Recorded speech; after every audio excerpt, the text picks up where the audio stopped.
Hello and welcome to Kitchen Table Talks. My name is Toni Austin Allen and I am here with Dr. Roy Austin, author of Definitions for Living, a book dedicated to helping you live more effectively and happily, both personally and in your relationships with others.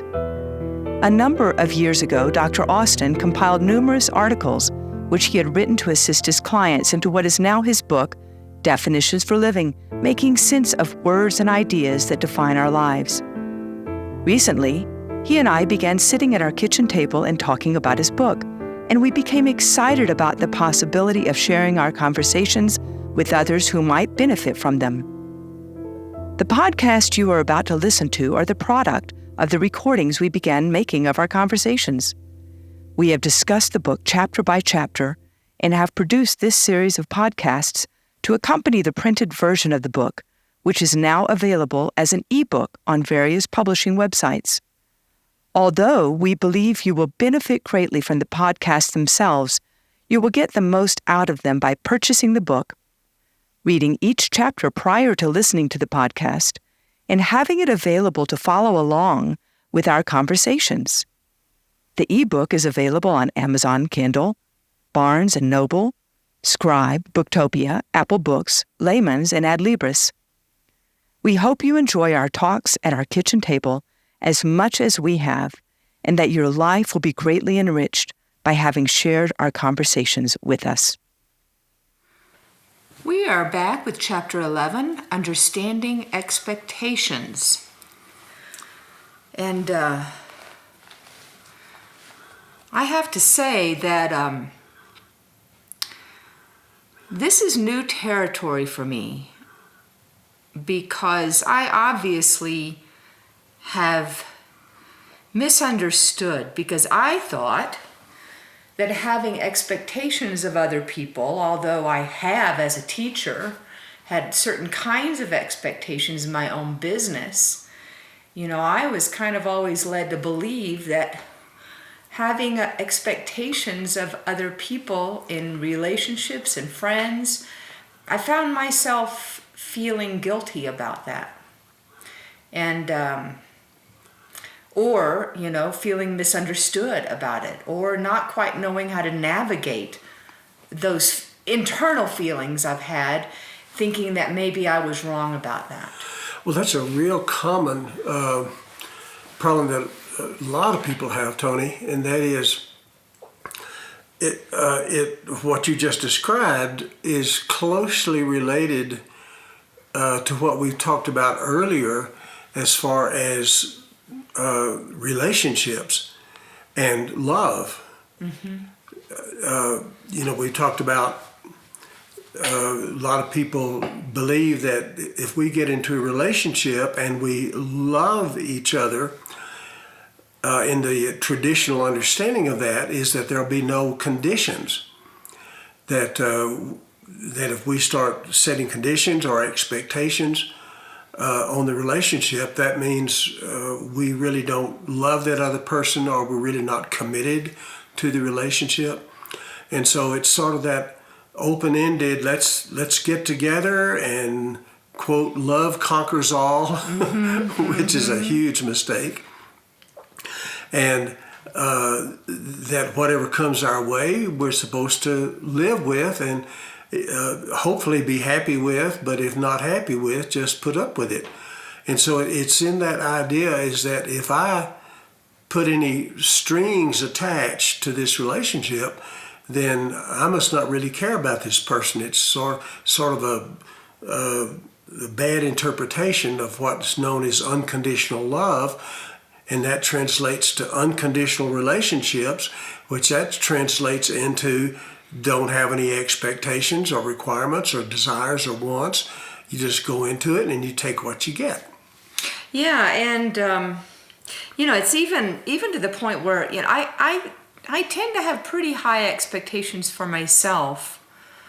And as a piano teacher, I had pretty high expectations for my students in various ways. Understanding what I thought that they could do. So I could see that in a business dealing. But when you are 18, 19, 20, 21 years old getting together, and you get married, you have long-lasting friendships, you have a romantic friendship, whatever it might be, that's tricky because you're not creating a relationship from a mature brain at that point. Oh no, that rarely happens. And when I talk about this later is that in the introduction, I talk about how important it is to start off with what you can start off with, even with some level of immaturity, which most people do experience, particularly when they're younger. And then to regularly update that relationship and discuss it and negotiate it as you go along through the years. Because most people here again don't have the maturity to do it at first. They don't know what they want. They don't know what they expect. And so they have to talk about it and become aware as time goes on and as the relationship is tested and put under stress and pressure and changing circumstances and changing emotions, that you have to constantly update it because no one can know when they get into a relationship what they're going to need 6 months from now, a year from now, 10 years from now. And you have to be really, really flexible and keep those lines of communication open. Yeah, and like I said, I have strong expectations for myself, and I have been accused at times from various times in my life of that's okay, but don't have expectations for anybody else. And that has caused me some problems, but at the same time, I think there is, you have to be careful the kind of expectations you have for people as well. Right. And that's one of the areas that I address early on in the chapter about faulty expectations. When someone says you shouldn't have any expectations when you go into the relationship, well, that can be translated legitimately. Don't go into it with any undiscussed expectations, unnegotiated, or based on faulty information. So you can have expectations, but you better let your partner know what they are so that your partner can decide whether they want to be a part of that deal or not. It is like every other chapter we've talked about. This is risky business. It is. It takes courage, doesn't it? It does, because a lot of times people, even if they know they should talk about what they need and want from the other person, they're afraid to open that can of worms because it could risk losing the relationship altogether. And most people just want to be in love and hope everything turns out all right. And the marriage vows themselves reflect this kind of ambiguity and going into it with your eyes closed. If you'll listen to the vows as most people have recited them in their marriages or in any kind of relationship, even though they may not be married, they will have discussions related to this. But the minister or the priest might say, will you promise to honor and to cherish through sickness and health, for better, for worse, till death do you part? And the only thing that is clear about any of that is the word death. We generally know what death is. That's even being questioned in some circles now. When is a person actually dead? Like with a mental illness and these kinds of things. But more importantly, the only thing that they really hear that is specific is that you stay together till you die. No matter what. No matter what. And they don't bother to think about, or nor is it discussed with them by the officiating person of what those marriage vows mean. And so you go into it with a lot of expectations that are unspoken and very vague, like love and cherish. We don't know what that's like unless we talk about it, because that might mean one thing to one person, but something quite different to another person. Yeah, and it also doesn't take into consideration the experiences that happen, the changes we go through. It doesn't leave room for any of that. No, it's just real black and white. So a lot of people like yourself, as you mentioned at the very beginning of our discussion, is that this is uncharted territory for a lot of people. Mm-hmm. And that's why this is such an important chapter for people to read and practice to understand expectations. And there's another thing that I thought about as well, is that the word expectations itself is confusing to a lot of people. Because to one person, an expectation can mean that whatever I want, I have a right to expect it. Expect it means require it. It's almost a demand. Yeah, it's a requirement if I want it. And another one could be related to hope. I have certain hopes of what might happen in the future, and I turn those into actually anticipating that it will happen. That's another word for expectation, like the word demand or requirement, and then there's the anticipation aspect of it. If I hope that it's going to happen, then I turn that into, well, I'm assuming it's going to happen. And then there's another meaning of expectation is like I'm expecting it to rain tomorrow. Mm-hmm. That's not necessarily a hope, but it could be the weather forecast or something says rain is expected tomorrow, and it may or may not happen. So there's different meanings to the word expectation itself. Right. Well, in fact, this second page, you talk about faulty expectations, and they're the result of faulty information. And I'd like you to, let's go on and summarize this. I really encourage the listeners to get this book and read these faulty expectations more carefully, because you can't change your thinking if you don't know what you're already thinking. You have to kind of settle into what our faulty expectations are first, and then start moving them to a more healthy way of thinking.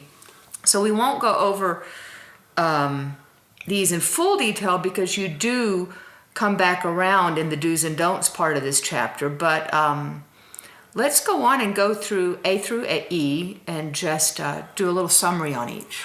Well, and we will, and that's why I formatted the chapter the way I did, so that we could understand where faulty expectations come from to begin with, sort of a generalized explanation of the sources of them, and then I started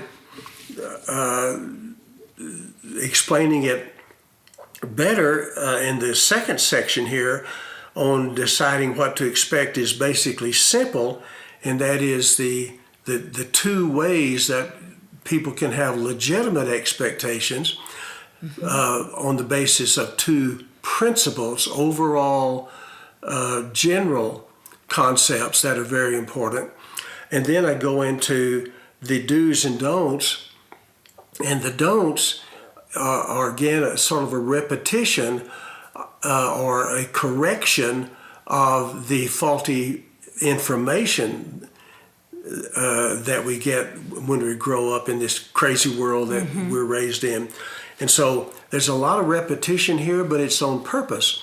So I give the source of faulty expectations, and then I provide the two principles on which good expectations are based. And then I repeat it in the do's and the don'ts. And the don'ts corrects the faulty information section, and the do's amplify the principles on that, and then I just, in a short conclusion, repeat it again. So this is important enough a thing that I formatted it to be repetitious. That's very helpful information to those who are reading this chapter, just to see how it's laid out, because it is laid out a little differently than the other chapters. Right. All right, so let's look at A of the faulty expectations, and I'm just going to read the italics and let you talk about each one a little bit. Okay. Some people assume that all relationships are basically the same. So just talk about that real quickly. Well, yeah, there's a lot of overlay. Is that that a lot of people will believe that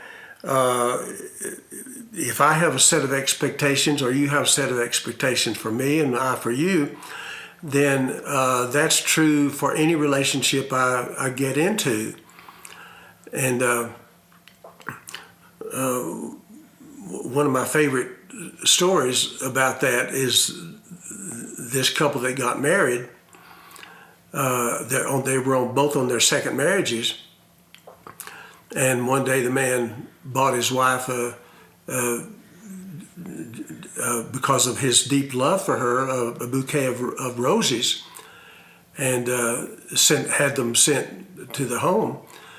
And when he got home, he was expecting to be met with by his wife, and she'd give him a big hug and a thank you for the beautiful roses that he had sent. And he walked in and she just tore into him. This really happened, by the way, one of my clients. And she just tore into him and screaming and hollering and told him to get out of the house and didn't want to ever see him again. And he was totally flabbergasted and confused. And he said, "Honey, what in the world is going on here?" She said, I knew it. You men are all alike. And she said, and he said, "What are you talking about?" I said, "Well, you sent me these blankety blank roses." And she threw them down at his feet.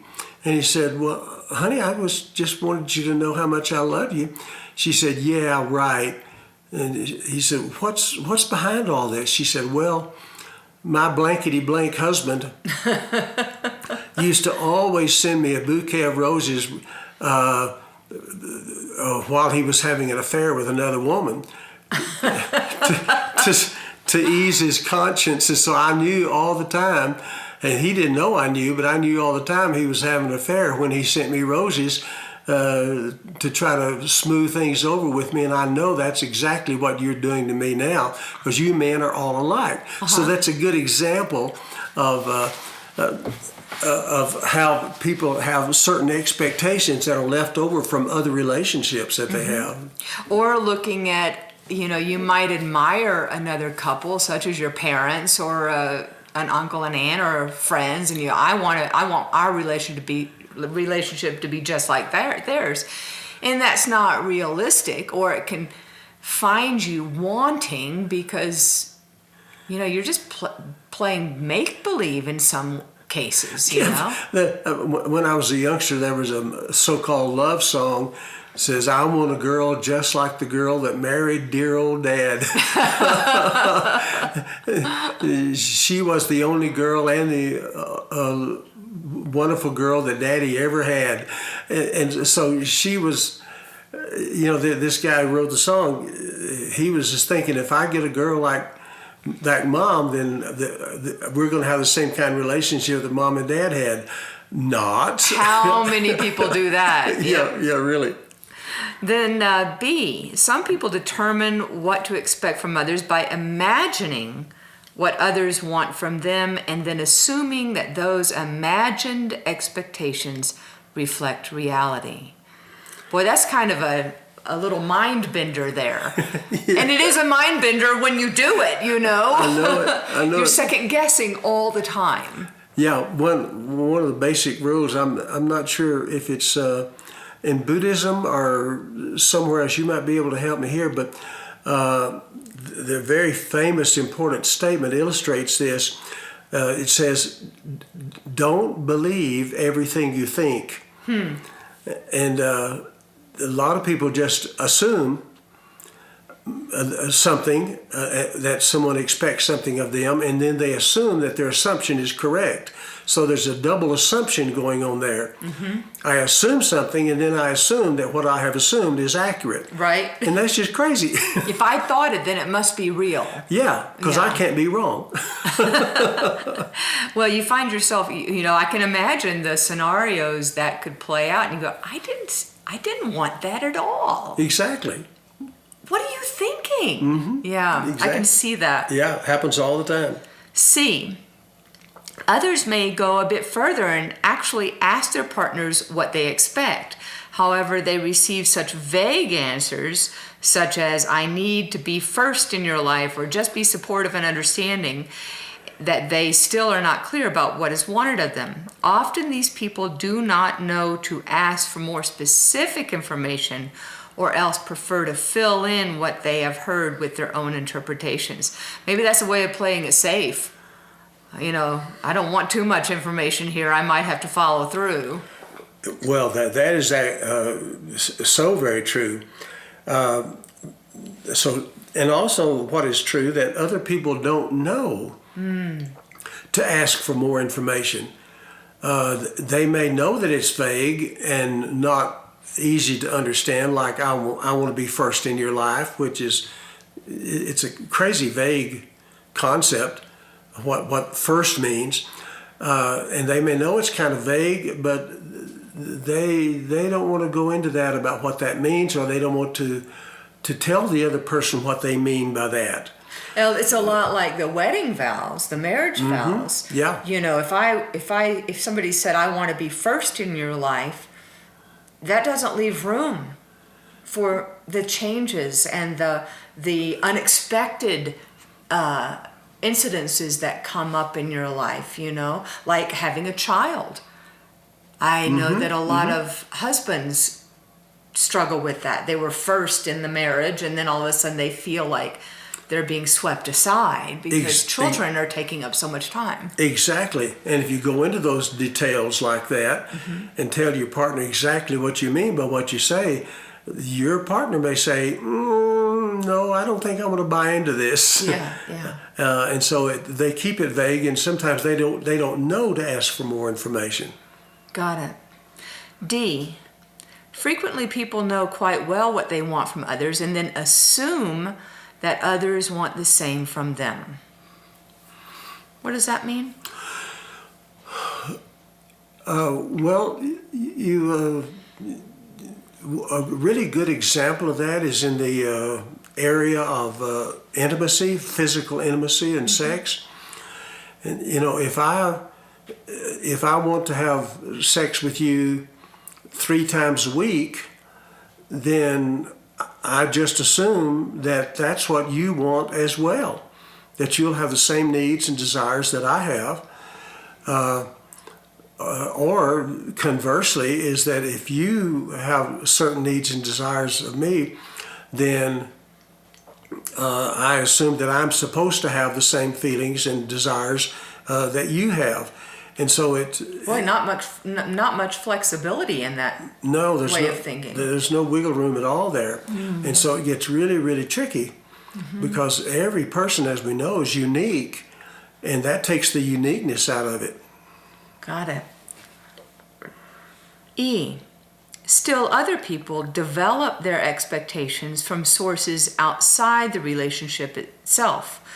And you list examples such as watching movies, TV, read books, listen to public speakers, friends or family members. You're sometimes getting secondhand information. I think that happens a lot. People telling them what they should expect.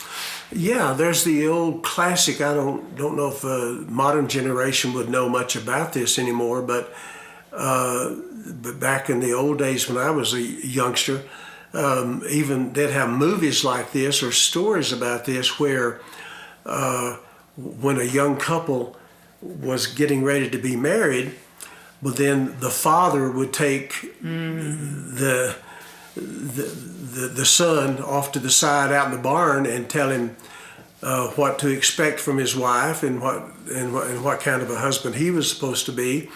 And then the mother would take the daughter perhaps off to the back room and have the talk with her about what her husband is going to expect of her and what she was supposed to do for her husband, and vice versa, and what the husband was supposed to do for her.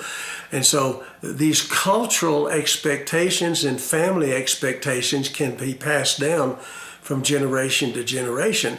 And then, of course, watching television or reading books and all that same kind of insanity is passed down through media as well. And so you get a lot of faulty information about expectations from our worldwide culture. Yeah, I mean, I was just watching a show last night, and these two people had met at a bar, and immediately they were making out on her front porch. And he, he wasn't a good man. And I'm just thinking, if somebody watched that, and people do all the time, and it usually goes beyond on that first date, right, they think, well, that's just, and we see it so much, that's just the way it's supposed to be. Right. Yeah. Exactly. And I also think there's a lot of religions that do that too. They impose, I mean, I don't want to step on anybody's toes, but be careful. One time, I'll change my subject for a minute. One time, I was taking some advice from somebody about something, and it was about a relationship. And I remember we were talking on the phone, and you said, do you want to have a life like this person you're taking that advice from? And I said, no, not at all. Then you said, why are you taking advice from that person then? Look at their history of relationships. Right. This is not the person you want to be taking advice from. Exactly. So you really want to be careful. That's a great example. Yeah. Anything else on these faulty expectations before we move on? F. Letter yes. F. Sorry about that. I missed that. Finally, some people believe that if their partners tell them what you want, they are automatically obligated to provide those wants. Whew. And that's a tricky one. Yeah. And that's why a lot of people don't ask, what do you want from me or what do you need from me? Because they have been taught, here again, by their culture, that if someone, particularly the person you love and who loves you, if they want something from you or expect something from you, then you are obligated to do it for them. Mm-hmm.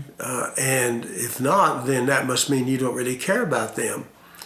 And so that's another piece of faulty information, that sense of obligation. If I know what you want from me, then I've got to supply it for you. And that's why a lot of people don't have these conversations, because they don't want to commit themselves to something that they may or may not be able to or want to do. Boy, there is a thread through this whole book of being able to decide yes or no. Yes. There is a huge thread I'm starting to recognize. Yep. Freedom of choice. Yeah. And in what I'm hearing here in all these various faulty expectations is the less we say, the less we ask, then maybe we don't even have to make a decision about yes or no, and that gets us into trouble. Every time. Mm-hmm. Every time. Well, let's go on and talk about the principles. You say they're simple. And as we were discussing them earlier, they really are simple and they're core. Mm-hmm. The first one you say is, and you're not saying choose one or the other. These are both ways to have expectations, right? Yes. This is not either or. It's both and. Okay. And they're both very, very important, but they're both very, very simple.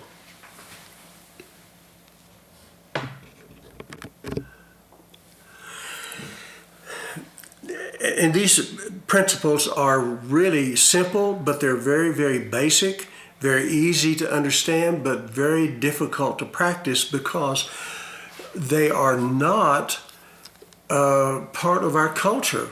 It's not something we're reared to think about or learn or practice. And so it's a little difficult right away to really see how hugely important they are and to keep them in mind when we're talking about expectations. This first one, though, the human rights principle, it's as simple and basic as you can possibly get, and our country was based on this. But we forget. Yes, we do. Or ignore, and often it's a combination of both of those, because when you said a lot of times in our discussions, I want what I want when I want it, is a huge problem in today's world, this sense of entitlement. And so when we want something or expect something, then it's easy to ignore this basic human rights principle, and that is simply the golden rule, as is known in our culture. And there's various interpretations of that in all the great philosophies and the great religions of the world, and that is to treat other people the way you'd like to be treated. And you can say that's the golden rule, and then if that's a problem for you, look at our Constitution. Mm-hmm. You say all men are created equal, and that comes from our Constitution. And they are endowed with the inalienable right to life, liberty, and the pursuit of happiness. I mean, this is our basic stuff, and we're not seeing it in the largest of terms, and we're not seeing it down to partnership, spousal, family relationships. And the truth of what we're talking about is that it's often forgotten or ignored. We know from our history that even the framers of the Constitution did not practice it in their own personal lives. No kidding. They themselves had slaves. Yeah. And so the words sound good, but they're hard to practice when our wants. I want what I want when I want it. Right. And while I'm doing that, I'm going to be writing about how everybody's equal. Exactly. But this is what I believe and say in the chapter is the word inalienable. I build on that. And that is, we have a built-in inherent right to be treated with respect and not treated as property and not manipulated or coerced in any way to do something we do not want to do just because someone else wants us to do it or expects us to do it. And so we should not have to have a discussion about this or negotiate it. To me, this is non-negotiable. And of course, sometimes you have to discuss it because some people don't practice this human rights principle in their personal relationships or in their business relationships. So sometimes you may have to bring it up. Is that one thing that I expect here, and this is not negotiable, is that you treat me with the same respect that you would want to be treated with. Mm-hmm, mm-hmm. And so we do have an inherent built-in right to be treated with respect and given the right of choice. And that's what freedom is all about, is the right of choice. And I tell you what, we again have faulty expectations for that, because how many people keep their job when they know they are being treated badly, when they know their boss is treating them with a lack of respect and dignity and treating them with, using abuse and manipulative tactics. Same thing in marriages. Mm-hmm. We forget that I love what you said. This is not up for negotiation. No. This is huge. But so many people are afraid to demand this right because they know that they can get fired if it's in a business relationship, or abused even further. And in a personal relationship, the same thing can happen. A person would say, no, I'm not going to treat you with respect, and if you expect me to, then there's the door. Now, they won't say that in words, but their behavior indicate that. Do as I say, no matter what. Exactly. Let me read this last paragraph before you go to the next principle, because I think it just sums it up real well. Specifically, the human rights principle protects you from any form of abuse, whether physical, sexual, or emotional. It also protects you from any behaviors intended to manipulate you to do something you do not wish to do. Just because you have chosen to have a relationship with someone does not mean that you become that person's property. You still maintain your right to privacy and have the freedom to pursue your own interests. You also have the right to hold your own beliefs, to have other relationships, and to determine for yourself how you will spend your time and money. I mean, I think that needs to be read over a microphone all over this world. Well, I'm glad you read it out loud, because that is very, very important, and that is the human rights principle, the inherent right to be your own person. Yeah. Now, the second one is the commitment principle, as I call it, and it's very, very simple. You do have the right to expect someone to keep their word. So if I tell you that I will do something, then that automatically puts me on the hook. That gives you the right to legitimately expect me to do what I say I will do, because that is the basis of all healthy relationships, and that is trust. The two bases, the human rights principle and the commitment principle, those are the two basic foundational stones for any healthy relationship. So you do have a right to expect someone to keep their word. If they say they'll do it, then they are obligated to do it. And a lot of people do not really believe that or practice it. They'll tell people they'll do something, and they don't follow through on it, and they have no compunctions about that at all. Well, Not even an apology, I've noticed. No. That is in the sales world today. I mean, there's no apologizing. There's, well, I didn't get to it, or it didn't come in. Well, there you go. No big deal. Yeah. Yeah. And so those are the two basic principles that underlie the last section of the chapter. And that is the principles of I have a right to be treated with respect, and I have the right to expect you to keep your word. I like what you say here. Both principles require a great deal of emotional maturity. And that is the other thread that keeps coming back. We have got to develop our more adult, mature brain, because we can't do this stuff if we don't have that. That's absolutely true. And that's why these are practiced so seldom. And that is because most people are not all that mature. They're not grown up.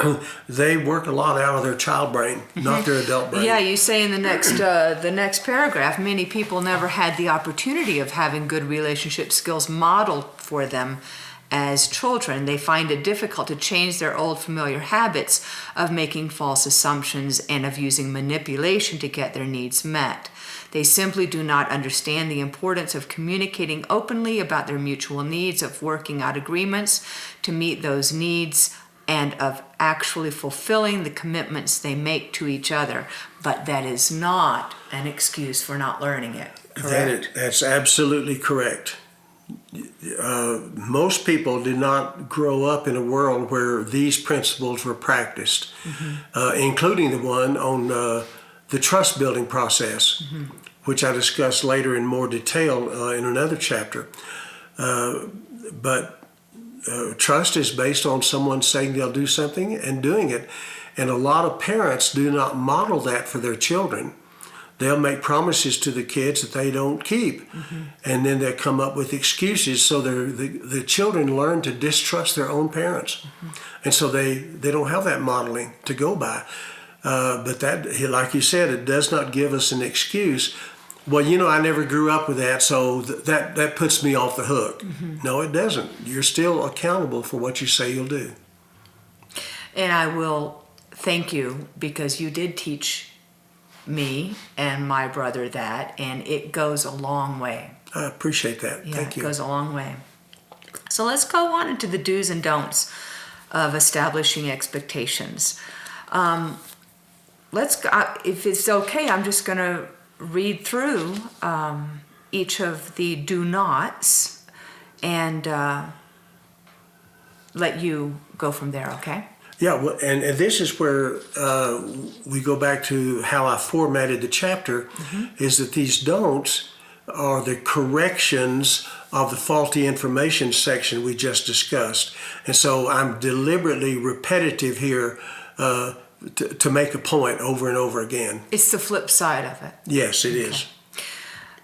What you do not have the right to expect. Number one, you do not have the right to expect your current relationship to become a duplicate of other people's relationships or one you have had with someone else. So that's pretty straightforward. We often have done that in our lives, but it's not the way to go. Right. And we talked about that earlier, so we don't need to expand on that much. But that's the first one that we have to keep in mind, is that every relationship starts from scratch. You don't compare it to any other relationship you have and have these built-in expectations when you go into it, that this is going to be or not going to be, other relationships or like other relationships, because every relationship is unique and you have to start from the very beginning. You're walking into a trap if you do. That's right. Number two, you do not have the right to expect your partner to know what you want without your telling him or her. And again, that's where the risk comes in. But it's really imperative for growth, isn't it? Yes, it is. That's the risky part, is actually talking to each other. I like what you say at the end of this paragraph. You must realize that sharing your needs openly is the only dependable way your partner can ever know how to meet those needs. And here again, there's this myth that if you really love me, one of those love tests, I wouldn't have to tell you what I need from you. You should know already. Or you should have known that would upset me. Or you should have known that's what I wanted for Christmas. You should have known is a often repeated phrase that's just a terrible way to do a relationship. Yeah. Number three, you do not have the right to expect your partner to be able to translate your generally stated wishes into the specific actions you want. And in this case, it's often ignorance on both people's part, is that they, here again, assume that these generic, vague words and phrases in our language mean the same thing to everybody. And so they will use these phrases, like the example I give here is, I need your support. And that's a meaningless word. It has to be translated, but a lot of people don't know to ask what that means, and they don't know to explain what they mean by it. They just assume that if I use that word or some other word, I want you to be nice to me, is another one, is that you will understand what I mean by that, because I know what I mean by that, and so obviously you can read my mind and you know what I mean by that as well. And so our culture is ignorant about non-specific phrases. And I think some research was done several years ago about the vagueness of the English language. about 80% of the words and phrases in our English language are non-specific, which leaves only about 20% that people really understand that don't need to be interpreted. So not only do people need to ask for what they need to be specific, because in this instance, support might mean I need you to give me some space. I need you to understand that I'm going to be busy, and to maybe not expect me to be home at 5 o'clock every day, or to be making dinner like I usually do, or I can't pick up my kids at the school. Be very specific, because that other person might say, I'm just going to kind of back off, and my support is to back off and let them do their thing. It could be and I have that issue with friends sometimes. They don't say anything, but you can kind of tell they're expecting something from you, but if they're going through a hard time, but you don't know if you need to give them space, or you need to write them a card, or if you need to call them. And unless they tell you what they need, you don't know what to do. Exactly. And that's where a lot of confusion and hurt feelings come in, because we are not specific in what we need from some other people or what they need from us. Yeah. Number 4, you do not have the right to decide what you want from someone and then feel you can automatically expect that person to satisfy those wants. A partner's right of choice is vital to any healthy relationship. And when we were talking earlier, you said this was the biggie. This is a big one. Yeah. Yeah. Here again, back to your phrase, I want what I want when I want it. And then to complete that, and I have a right to expect it. It's that sense of entitlement that is so rampant in our culture today, especially. And maybe has always been, I'm not sure, but even worse today than I've ever seen it, is that people, if they want something, they believe they have the right to have it, and you don't have the right to say no to me. And that can lead very quickly into an abusive relationship, whether business or personal. And it usually does. Wow. Right. That's pretty heavy stuff. And then let's go to B, what you do have the right to expect. It is interesting, going back to what we just read, that each one of those was our faulty beliefs. Each one of the do nots are the things that so many people believe is the right way. Exactly. Wow. So on what you do have the right to expect, this is kind of a summary over this whole chapter now, correct? Yes, it is. So number 1, you have the right to be treated with dignity. That's the human rights. That's the human rights principle. Let me just read that aloud, because these are short. You have the right to be safe from abusive or manipulative behaviors without having to ask for that safety. Herein, that's really important, that you don't have to ask. Exactly. You have the right to make your own decisions and to express your own feelings and needs without having them discounted or ignored. Wow. Number 2, you have the right to expect your partner to keep commitments to you. Shall I read that one too? Why not? It's short enough. Okay. All healthy, effective relationships are based on trust. When someone agrees to do something, you have the right to expect that person to do it, and to do it within the agreed time frame. Now let me stop you right there, because that's important that we've not talked about yet. The time frame issue is that a lot of people will say, yeah, I'll do that. And then here again, the other person may have an expectation of when that's going to be done by the other person, and then the other person doesn't do it within that time frame, and then they think they have been lied to, or the other person is not trustworthy because you didn't do it when I expected you to do it.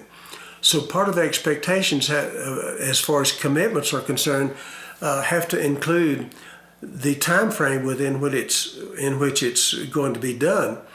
That not only holds the person accountable who has made the commitment, because if there's no time frame to it, they're not accountable. They say, well, I didn't get around to it, or I was going to do that tomorrow. And so they can always wiggle out of it, or they might say, well, something else came up. And so they can come up with an excuse. But it also holds the person accountable who made the request in the first place, so they do not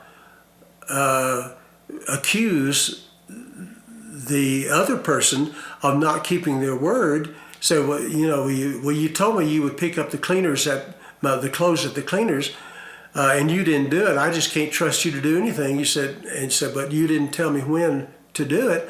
I was going to pick that up on my way home from work tomorrow. You didn't say when you needed it.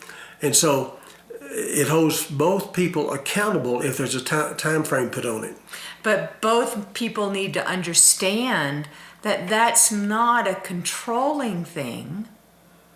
That's just more information that's needed so that you can work together better. Because I can see, if you said, hey, would you do this? And that person says, yes, I'll be happy to do that. And then if you say, well, when do you think you might do that? That would be not a threat, kind of a controlling, manipulative way, but it's not. It's just trying to get information so that you don't have expectations that aren't mutual. Exactly. It's not an inappropriate control thing to do that. It's just the way that business is supposed to be done. You do have a right to expect someone to do it within the time frame they said they'd do it, not just whenever you want it done. So the other person has a right to negotiate that with you. So it's not a manipulative, controlling thing in a bad way, but it does set controls on the agreement. So it's a legitimate control factor that needs to be there. Got it. For accountability. It just makes things go more smoothly. Yeah, without a time frame, there's no accountability. Wow. On either person's part. So interesting. And then we're on number 3, correct? You have the right to expect your partner to express his or her wishes and give you an opportunity to respond to them in whatever way is appropriate for you. And that's big because we need to, when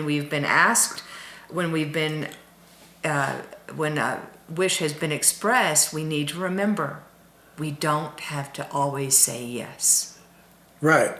And we are not obligated to read the other person's mind to know what they want from us. We have the right to expect them to tell us. And we have the right to say yes or no. So there are 2 rights built into that one. And then going back to many of the conversations we've had in the previous chapters, of course, if you do say no to what someone wants you to do, you need to accept it without resentment, the impact your choices may have on the relationship.